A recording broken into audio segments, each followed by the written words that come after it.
नमस्कार दोस्तों, आप देख रहे हैं दिन भर की ताजा और बड़ी खबरें सिर्फ 20 मिनट में। सम्राट चौधरी ने सभी जीविका दीदियों को रोजगार करने के लिए 20-20 हजार रुपए की दूसरी किस्त देने की घोषणा की है और साथ ही सभी पढ़ने वाले बच्चों के लिए, किसान भाइयों के लिए, युवाओं के लिए, माताओं और बहनों के लिए, सरकारी कर्मचारियों के लिए, आम जनता से जुड़े महत्वपूर्ण खबरें जानेंगे।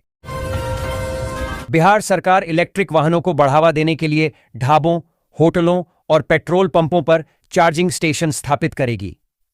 इससे लंबी दूरी की यात्रा करने वाले ईवी चालकों को सुविधा मिलेगी और राज्य में प्रदूषण कम होगा। ग्रामीण विकास मंत्री श्रवण कुमार ने जीविका दीदियों के लिए 2 लाख रुपए की 5 किस्तों और स्वरोजगार के लिए 10 लाख रुपए तक की सहायता की घोषणा की। मद्य निषेध मंत्री मदन सहनी ने शराबबंदी पर सख्ती और स्वास्थ्य मंत्री निशांत कुमार ने ईमानदारी से काम करने की बात कही। बिहार पुलिस अधीनस्थ सेवा आयोग बीपीएसएससी ने बिहार गृह रक्षा वाहिनी में अधिनायक अनुदेशक के 122 पदों पर भर्ती के लिए आवेदन मांगे हैं। इच्छुक होमगार्ड जवान 9 मई से 9 जून तक आयोग की वेबसाइट पर ऑनलाइन आवेदन कर सकते हैं। पटना में शिक्षक भर्ती अभ्यर्थियों पर हुए लाठीचार्ज को लेकर बिहार की राजनीति गर्मा गई है। चिराग पासवान ने पुलिस कार्रवाई को दुर्भाग्यपूर्ण बताया, जबकि कांग्रेस ने भी सरकार पर निशाना साधा। हजारों युवा टीआरई 4 नोटिफिकेशन का इंतजार कर रहे हैं। रवि किशन ने पटना में मुख्यमंत्री सम्राट चौधरी से मुलाकात कर उन्हें बधाई दी और बिहार में फिल्म सिटी की स्थापना पर चर्चा की। इस दौरान भोजपुरी सिनेमा को बढ़ावा देने, रोजगार सृजित करने और स्थानीय कलाकारों को मंच देने पर भी बात हुई। बिहार बीएड प्रवेश परीक्षा 7 जून को होगी, जिसमें 120 बहुविकल्पीय प्रश्न होंगे और कोई निगेटिव मार्किंग नहीं होगी। 38,000 सीटों के लिए 42,000 से अधिक आवेदन आए हैं और एडमिट कार्ड 1 जून से डाउनलोड किए जा सकेंगे। बिहार सरकार ने रोजगार बढ़ाने के लिए सभी संबंधित विभागों से जानकारी मांगी है, ताकि 2025 से 30 के लिए एक व्यापक रोजगार सृजन योजना बनाई जा सके। भवन निर्माण विभाग से 1 सप्ताह में रिपोर्ट मांगी गई है। मुख्यमंत्री सम्राट चौधरी ने विपक्ष पर अफवाह और भ्रम की राजनीति करने का आरोप लगाया है। उन्होंने 5 राज्यों के चुनाव के बाद पेट्रोल, डीजल और एलपीजी की कीमतें बढ़ने के विपक्ष के दावे को खारिज किया। बिहार गृह विभाग ने स्वतंत्रता दिवस पर बहादुर पुलिसकर्मियों को सम्मानित करने का फैसला किया है। हर साल 7 पुलिसकर्मियों को 51-51 हजार रुपए का पुरस्कार दिया जाएगा, जिससे उनका मनोबल बढ़ेगा। पटना के आईजीएम्स नर्सिंग कॉलेज में 48 घंटे से चल रहा छात्राओं का आंदोलन स्वास्थ्य विभाग के हस्तक्षेप के बाद समाप्त हो गया। उप प्राचार्य को अकादमिक कार्यों से हटा दिया गया है और छात्राओं की मानसिक प्रताड़ना व लंबित स्टाइपेंड के आरोपों की जांच के लिए समिति गठित की गई है। मुजफ्फरपुर जिले में लगभग 1.25 लाख लोगों की सामाजिक सुरक्षा पेंशन जीवन प्रमाणीकरण अपडेट न होने के कारण रुक गई है। तेजस्वी यादव ने बिहार सरकार पर जाति देखकर एनकाउंटर करने, परिवारवाद और भ्रष्टाचार को बढ़ावा देने का आरोप लगाया। उन्होंने मंत्रिमंडल गठन, वित्तीय स्थिति और संस्थानों के नाम बदलने पर भी सवाल उठाए, आंदोलन की चेतावनी दी। जमुई जिले के 60 किसान मधुमक्खी के पराग को बेचकर आर्थिक रूप से समृद्ध हो रहे हैं, जिससे उनकी आय में प्रति सीजन 1 से 1.5 लाख रुपए तक की वृद्धि हुई है। शिक्षा मंत्री मिथिलेश तिवारी ने टीआरई 4 बहाली पर बयान दिया है कि कोई भर्ती नहीं फंसेगी। उन्होंने शिक्षा विभाग में सिंगल विंडो सिस्टम लागू करने और गुणवत्तापूर्ण शिक्षा पर जोर देने की बात कही। दरभंगा में जिलाधिकारी कौशल कुमार की अध्यक्षता में पीएम सूर्य घर मुफ्त बिजली योजना के सफल क्रियान्वयन पर बैठक हुई। योजना के तहत जिले में एक मॉडल सोलर विलेज बनाने और सरकारी गैर सरकारी भवनों पर सौर ऊर्जा को बढ़ावा देने का निर्णय लिया गया। प्रशांत किशोर ने दिल्ली में पांडव कुमार के परिजनों से मुलाकात कर न्याय और मुआवजे का भरोसा दिया। उनकी कथित हत्या को जघन्य अपराध बताया। उन्होंने बिहार में रोजगार की कमी को पलायन का कारण बताया और पटना लौटकर मुख्यमंत्री से मिलने की बात कही। बिहार राज्य समुद्र पार नियोजन ब्यूरो इजरायल में 3500 गृह परिचारकों की भर्ती कर रहा है, जिसमें चयनित उम्मीदवारों को प्रतिमाह 1.99 लाख रुपए का आकर्षक वेतन मिलेगा। दिलीप जायसवाल ने अखिलेश यादव और ममता बनर्जी की मुलाकात पर निशाना साधा है। उन्होंने कहा कि पश्चिम बंगाल जैसा हाल उत्तर प्रदेश में भी समाजवादी पार्टी का होगा और विपक्षी एकता को अवसरवादी बताया। बिहार राज्य निर्वाचन आयोग ने 2026 के पंचायत चुनाव में बुजुर्गों, दिव्यांगों और गर्भवती महिलाओं के लिए ई वोटिंग की सुविधा शुरू करने का निर्णय लिया है। भागलपुर के जवाहरलाल नेहरू मेडिकल कॉलेज अस्पताल में हर महीने 300 से अधिक थैलेसीमिया मरीजों का इलाज होता है, जहां डे केयर सेंटर में खून उपलब्ध कराया जाता है। गंभीर मामलों को वेल्लोर भेजा जाता है और चिकित्सकों ने वंशानुगत थैलेसीमिया से बचाव के लिए शादी से पहले जांच को महत्वपूर्ण बताया है। समस्तीपुर कॉलेज में नई शिक्षा नीति 2020 के तहत स्नातक पंचम सेमेस्टर के छात्रों के लिए 6 दिवसीय इंटर्नशिप ओरिएंटेशन कार्यक्रम आयोजित किया गया। बिहार के मंत्रियों को राज्य की कम प्रति व्यक्ति आय के बावजूद मासिक वेतन भत्ते के साथ 10 लाख रुपए से अधिक की व्यापक सुविधाएं मिलती हैं। घरेलू गैस कनेक्शन के ट्रांसफर को लेकर उपभोक्ताओं को अधिक जानकारी नहीं होने से उन्हें परेशानी हो रही है। वे एजेंसी का चक्कर लगा रहे हैं। इस बीच एजेंसियों ने कनेक्शन ट्रांसफर को लेकर सूचना जारी की है। मुजफ्फरपुर नगर निगम में कर्मचारी सेवा, आचरण नियम और ड्रेस कोड सहित कार्यप्रणाली में बड़े बदलाव की तैयारी है। महापौर निर्मला देवी ने शहर के चौक चौराहों और सड़कों के नामकरण तथा ऑनलाइन व्यवस्था पर भी प्रस्ताव रखे हैं। नीतीश मिश्रा, जो हार्वर्ड और लंदन जैसे प्रतिष्ठित संस्थानों से शिक्षित हैं, सम्राट कैबिनेट में पर्यटन और औद्योगिक विकास मंत्री बने हैं। वे बिहार में उद्योग और पर्यटन को बढ़ावा देने के लिए अपनी वैश्विक समझ और प्रशासनिक अनुभव का उपयोग करेंगे। बिहार सरकार ने अमरपुर के भदरिया में डिग्री कॉलेज खोलने की स्वीकृति दे दी है, जहां आगामी शैक्षणिक सत्र 2026 से 30 से स्नातक की पढ़ाई शुरू होगी। बिहार परिवहन विभाग ने वाहनों पर जाति सूचक शब्द या स्टिकर लगाने पर सख्त कार्रवाई का निर्देश दिया है, जिसमें पकड़े जाने पर 2000 रुपए का जुर्माना लगेगा। पिछले 15 दिनों में पटना में हुई तेज वर्षा, आंधी और ओलावृष्टि से आम और मौसमी सब्जियों की फसल को 30% तक नुकसान पहुंचा है। शिक्षा विभाग की सख्ती के बावजूद बांका जिले के 1 दर्जन शिक्षक ई शिक्षा कोष पर झारखंड से ऑनलाइन हाजिरी बनाते पकड़े गए हैं। बिहार राज्य प्रदूषण नियंत्रण परिषद ने ठोस अपशिष्ट प्रबंधन पर ऑनलाइन प्रशिक्षण कार्यक्रम संपन्न किया। अब पटना में खुले में कचरा फेंकने या जलाने पर पूर्ण प्रतिबंध है। उल्लंघन पर जुर्माना व मुकदमा होगा। केंद्रीय मंत्री गिरिराज सिंह ने बीहट चांदनी चौक पर 52 करोड़ रुपए की लागत से बनने वाले एलिवेटेड फ्लाईओवर निर्माण कार्य का शिलान्यास किया। बिहार के किशनगंज जिले के पोठिया अंचल में केंद्रीय औद्योगिक सुरक्षा बल सीआईएसएफ के क्षेत्रीय प्रशिक्षण केंद्र की स्थापना के लिए 110 एकड़ जमीन को स्वीकृति मिली है। मुख्यमंत्री सम्राट चौधरी के मंत्रिमंडल में अनुभवी और युवा जनप्रतिनिधियों को स्थान मिला है, जिनमें डॉक्टर, इंजीनियर, शिक्षक और उद्यमी शामिल हैं। तेज आंधी, बारिश और जलभराव के कारण पटना के बाजार और कारोबार पर व्यापक असर पड़ा, जिससे एक दिन में लगभग 50 करोड़ रुपए का नुकसान हुआ।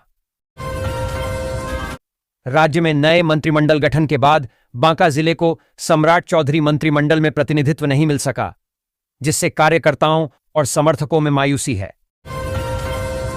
भागलपुर में स्थित विक्रमशिला सेतु के एक हिस्से के ध्वस्त होने की घटना सिर्फ एक पुल के टूटने तक सीमित नहीं है, बल्कि आधुनिक इंजीनियरिंग और निर्माण गुणवत्ता पर गंभीर सवाल भी खड़े कर रही है।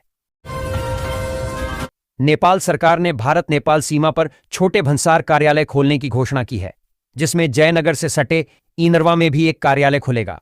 इससे सीमावर्ती लोगों, व्यापारियों और पर्यटकों को नेपाल आवागमन और व्यापार में बड़ी सुविधा मिलेगी, जिससे आर्थिक गतिविधियां बढ़ेंगी। मुजफ्फरपुर में लीची की फसल पर स्टिंक बग गंधी कीट के बढ़ते प्रकोप को देखते हुए केंद्र सरकार ने एक विशेषज्ञ टास्क फोर्स का गठन किया है। ये टीम प्रभावित क्षेत्रों का दौरा कर वैज्ञानिक अध्ययन करेगी और किसानों को राहत के लिए तात्कालिक व दीर्घकालिक उपाय सुझाएगी। आज पटना में 6 फीडरों से बिजली आपूर्ति अस्थायी रूप से बाधित रहेगी, जिससे कई इलाकों में सुबह से दोपहर तक बिजली नहीं होगी। बिहार मद्य निषेध विभाग गंगा पार के दियारा इलाकों में अवैध शराब निर्माण और तस्करी पर रोक लगाने के लिए उन्नत ड्रोन तकनीक का इस्तेमाल करेगा। ड्रोन की मदद से संदिग्ध गतिविधियों की निगरानी की जाएगी और कार्रवाई तेज होगी। इससे शराब माफियाओं पर शिकंजा कसने में विभाग को बड़ी सहायता मिलेगी। सम्राट चौधरी मंत्रिमंडल में उत्तर बिहार का पलड़ा भारी है। गांधी मैदान में गुरुवार की शपथ के बाद मुख्यमंत्री और 2 उप मुख्यमंत्री सहित मंत्रिमंडल में 35 सदस्य हो गए। इनमें से 20 उत्तर तो 15 दक्षिण बिहार के जिलों से आते हैं। सबसे अधिक 3 मंत्री वैशाली और मधुबनी जिले से हैं। राजस्व कर्मचारियों की 86 दिनों से चली आ रही हड़ताल उच्चस्तरीय बैठक के बाद समाप्त हो गई है। अब 11 मई से दाखिल खारिज सहित सभी राजस्व संबंधी कार्य फिर से शुरू हो जाएंगे, जिससे आम जनता को राहत मिलेगी। बिहार के राजस्व एवं भूमि सुधार मंत्री डॉ. दिलीप जायसवाल ने पदभार संभाला और अपनी प्राथमिकताएं बताईं। उन्होंने जनता के कार्यों को तेज, पारदर्शी बनाने तथा गलत काम करने वालों पर सख्त कार्रवाई की बात कही। ज्योति सिंह के हालिया इंस्टाग्राम पोस्ट ने एक बार फिर पवन सिंह के साथ उनके विवाद को सुर्खियों में ला दिया है। इन पोस्ट्स को लोग सीधे पवन सिंह से जोड़कर देख रहे हैं, जिससे तलाक के मामले में नया मोड़ आ गया है। बिहार के नए मुख्यमंत्री सम्राट चौधरी के मंत्रिमंडल का गुरुवार को विस्तार हो गया। इस विस्तार में भाजपा ने सभी सहयोगी दलों को भी साधने का प्रयास किया है। पटना में मंत्रिमंडल शपथ ग्रहण समारोह के दौरान सुरक्षा और यातायात प्रबंधन के पुख्ता इंतजाम किए गए। Integrated control and command centre ICCC से गांधी मैदान और आसपास के क्षेत्रों की लगातार निगरानी की गई। बिहार सरकार में मंत्रालयों का बंटवारा हो गया है, जिसमें मुख्यमंत्री सम्राट चौधरी ने कई अहम विभाग अपने पास रखे हैं। निशांत को स्वास्थ्य, विजय कुमार सिन्हा को कृषि और मिथिलेश तिवारी को शिक्षा विभाग की जिम्मेदारी मिली है, जिससे नई टीम की तस्वीर साफ हो गई है। बिहार में अचानक मौसम बदलने से गर्मी से राहत मिली है, लेकिन अगले 72 घंटों के लिए आंधी, बारिश और ठनका का अलर्ट जारी किया गया है। पटना सहित कई जिलों में 70 किमी घंटा की रफ्तार से हवाएं चलने और आकाशीय बिजली गिरने की संभावना है, जिससे किसानों की चिंता बढ़ गई है। निशांत कुमार को बिहार का स्वास्थ्य मंत्री नियुक्त किया गया है, जिससे राज्य में परिवारवाद बनाम राजनीतिक उत्तराधिकार की बहस तेज हो गई है। आरजेडी ने इस नियुक्ति की तुलना तेज प्रताप यादव के स्वास्थ्य मंत्री बनने से करते हुए जेडीयू और बीजेपी पर निशाना साधा है। बिहार में नीट यूजी परीक्षा के लिए छात्रों का जुनून बढ़ रहा है, लेकिन पिछले 5 सालों में सफलता दर में गिरावट आई है। अभ्यर्थियों की संख्या बढ़ने से मेडिकल कॉलेजों में प्रवेश के लिए प्रतिस्पर्धा और कड़ी हो गई है, जबकि सीटें सीमित हैं। कटिहार रेलवे स्टेशन पर खीरों को हरे केमिकल में डुबोकर ताजा दिखाने का एक चौंकाने वाला वीडियो वायरल हुआ है। इस घटना ने खाद्य सुरक्षा पर गंभीर सवाल खड़े कर दिए हैं और सोशल मीडिया पर लोगों में भारी गुस्सा है। बिहार के राजस्व एवं भूमि सुधार मंत्री डॉ. दिलीप जायसवाल ने पदभार संभाला और अपनी प्राथमिकताएं बताईं। उन्होंने जनता के कार्यों को तेज, पारदर्शी बनाने तथा गलत काम करने वालों पर सख्त कार्रवाई की बात कही। बिहार मंत्रिमंडल विस्तार में कई मंत्रियों को उनके पुराने विभाग वापस मिले हैं। इसका उद्देश्य प्रशासनिक अनुभव का लाभ उठाते हुए अधूरे राजनीतिक और विकासात्मक एजेंडों को पूरा करना है। बिहार के अंचलों में राजस्व कार्यों की गति और पारदर्शिता बढ़ाने के लिए अब प्रतिदिन विभागीय स्तर पर सीधी समीक्षा होगी। मिथिलेश तिवारी ने शुक्रवार को शिक्षा मंत्री का पदभार ग्रहण करने के बाद विभागीय अधिकारियों के साथ पहली समीक्षा बैठक की। इस दौरान उन्होंने जवाबदेही और जनसुविधा को विभाग की सर्वोच्च प्राथमिकता बनाने पर जोर दिया। शिक्षिका अलका राय ने राजीव नगर थाना प्रभारी पर भूखंड पर गृह निर्माण रोकने का आरोप लगाते हुए पटना हाईकोर्ट का रुख किया है। मुजफ्फरपुर के पश्चिमी अनुमंडल व्यवहार न्यायालय के निर्माण में आ रही जमीन संबंधी बाधा अब दूर हो गई है। मोतीपुर के नरियार और मोरसंडी मौजे में नई जमीन का चयन किया गया है, जिसके अधिग्रहण की प्रक्रिया शुरू हो रही है। पटना के मोकामा में नोट डबलिंग करने वाले एक बड़े सिंडिकेट का पर्दाफाश हुआ है। पुलिस ने इस गिरोह के 2 मुख्य सदस्यों को गिरफ्तार किया है, जिसका जाल कई राज्यों में फैला था। सम्राट सरकार ने नए मंत्रियों को अपनी विकास प्राथमिकताओं को जमीन पर उतारने का जिम्मा सौंपा है। इसमें पथ निर्माण, ऊर्जा, उद्योग और ग्रामीण कार्य जैसे महत्वपूर्ण विभागों की बड़ी परियोजनाएं शामिल हैं। दरभंगा एयरपोर्ट पर शुक्रवार को दिल्ली और मुंबई से आने वाली स्पाइसजेट और अकासा की कई उड़ानें देरी से पहुंची। विमान कंपनियों द्वारा यात्रियों को पहले से सूचना न देने के कारण उन्हें परेशानी का सामना करना पड़ा। विकासशील इंसान पार्टी के मुकेश सहनी ने सम्राट चौधरी मंत्रिमंडल विस्तार पर सवाल उठाए हैं। उन्होंने कहा कि 32 मंत्रियों में केवल 5 महिलाएं हैं, जो भाजपा के 33% महिला आरक्षण के दावे पर प्रश्न चिन्ह लगाता है। मुख्यमंत्री पद की जिम्मेदारी संभालने के बाद सम्राट चौधरी ने अपने मंत्रिमंडल विस्तार में जातीय और सामाजिक संतुलन साधने की स्पष्ट कोशिश की है। नीतीश कुमार के इस्तीफे के बाद सत्ता की कमान संभालने वाले सम्राट चौधरी ने नए राजनीतिक संदेश के साथ ऐसी टीम तैयार की है, जिसमें पिछड़ा, अति पिछड़ा, दलित, सवर्ण और अल्पसंख्यक सभी वर्गों को प्रतिनिधित्व दिया गया है। नीतीश कुमार के बेटे निशांत कुमार सक्रिय राजनीति में आ गए हैं और उनके बिहार कैबिनेट में मंत्री बनने की चर्चा है। सॉफ्टवेयर इंजीनियर रहे निशांत ने 2026 में जेडीयू ज्वाइन की थी और अब उन्हें बिहार की राजनीति में एक बड़ी भूमिका के तौर पर देखा जा रहा है। स्वास्थ्य मंत्री निशांत कुमार के पदभार संभालने के बाद जदयू कार्यकर्ताओं ने एकंगरसराय अस्पताल की बदहाली पर सिविल सर्जन के सामने विरोध प्रदर्शन किया। प्रमिला कुंवर ने जीविका के सहयोग से गरीबी को मात देकर आत्मनिर्भरता हासिल की। मोहनिया की यह महिला अब दुकान और बकरी पालन से हर महीने अच्छी कमाई कर रही है, जिससे उनका जीवन सरल हो गया है। प्रखंड के हरदिया चवर क्षेत्र में प्रस्तावित ग्रीनफील्ड इंटरनेशनल एयरपोर्ट और सैटेलाइट टाउनशिप निर्माण को लेकर जमीन की खरीद बिक्री तथा भवन निर्माण पर लगी रोक अब स्थानीय लोगों के लिए बड़ी समस्या बनती जा रही है। क्षेत्र के दर्जनों गांवों के ग्रामीण आर्थिक, सामाजिक और मानसिक परेशानियों से जूझ रहे हैं। बिहार सरकार में नीतीश कुमार की कैबिनेट के मंत्रालयों का बंटवारा हुआ है, जिसमें कई मंत्रियों के विभाग बदल दिए गए हैं। विजेंद्र प्रसाद यादव को वित्त, रामकृपाल यादव को कृषि और नीतीश मिश्रा को शहरी विकास जैसे महत्वपूर्ण विभाग सौंपे गए हैं। भागलपुर से 1952 से अब तक 15 विधायकों के मंत्री बनने के बावजूद राजनीतिक प्रतिद्वंद्विता और मंत्री कोटे में कमी के कारण जिले का विकास धीमा रहा है। अब बुलो मंडल और कुमार शैलेंद्र के मंत्री बनने से बाढ़ प्रभावित और पिछड़े क्षेत्रों में विकास की गति तेज होने की नई उम्मीद जगी है। पश्चिम चंपारण में गोरखपुर सिलीगुड़ी एक्सप्रेसवे के लिए भूमि अधिग्रहण तेज हो गया है, जिसमें किसानों को मुआवजे के लिए एलपीसी बनवाना अनिवार्य है। हालांकि पुश्तैनी जमीन और जमाबंदी संबंधी जटिलताओं के कारण एलपीसी बनवाने में किसानों को परेशानी हो रही है। रोहतास जिले के चेनारी प्रखंड में स्थित गुप्ताधाम कैमूर पहाड़ी पर एक प्रसिद्ध शैव केंद्र है, जहां पौराणिक कथाओं के अनुसार भगवान शिव भस्मासुर से भयभीत होकर छिपे थे। बिहार में अपराध की दर राष्ट्रीय औसत से कम है। आपराधिक कांडों की संख्या भी विगत एक साल में घटी है, मगर जघन्य अपराध में वृद्धि हुई है। वर्ष 2024 में राज्य में 1,07,000 हिंसक घटनाएं दर्ज की गईं, जो 2023 के 52,165 मामलों से लगभग 105% अधिक है। मुजफ्फरपुर भागलपुर जनसेवा इंटरसिटी एक्सप्रेस 16 मई से आधुनिक एलएचबी रैक के साथ चलेगी, जिससे यात्रियों को बेहतर सुरक्षा और आरामदायक यात्रा मिलेगी। भागलपुर विक्रमशिला सेतु के क्षतिग्रस्त होने और मनिहारी साहिबगंज फेरी सेवा बंद होने से कटिहार में भवन निर्माण सामग्री जैसे गिट्टी और बालू की कीमतें बढ़ गई हैं। संजय झा ने कहा कि सम्राट चौधरी के नेतृत्व वाला मंत्रिमंडल नीतीश कुमार के विकास कार्यों को नई गति देगा। यह बिहार को औद्योगिक क्रांति और 2047 तक विकसित भारत के निर्माण में अग्रणी राज्य बनाएगा। आईजीआईएमएस नर्सिंग कॉलेज की छात्राओं ने गुरुवार को उग्र धरना प्रदर्शन किया।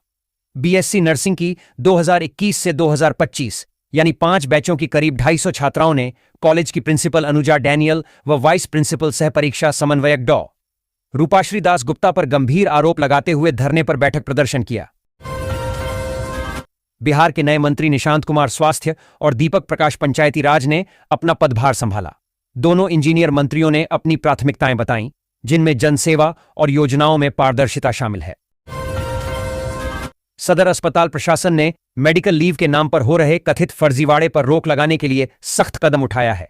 अस्पताल के उपाधीक्षक की ओर से नई मानक कार्यप्रणाली एसओपी जारी करते हुए मेडिकल अवकाश स्वीकृति की प्रक्रिया को अधिक पारदर्शी और कड़ा बना दिया गया है।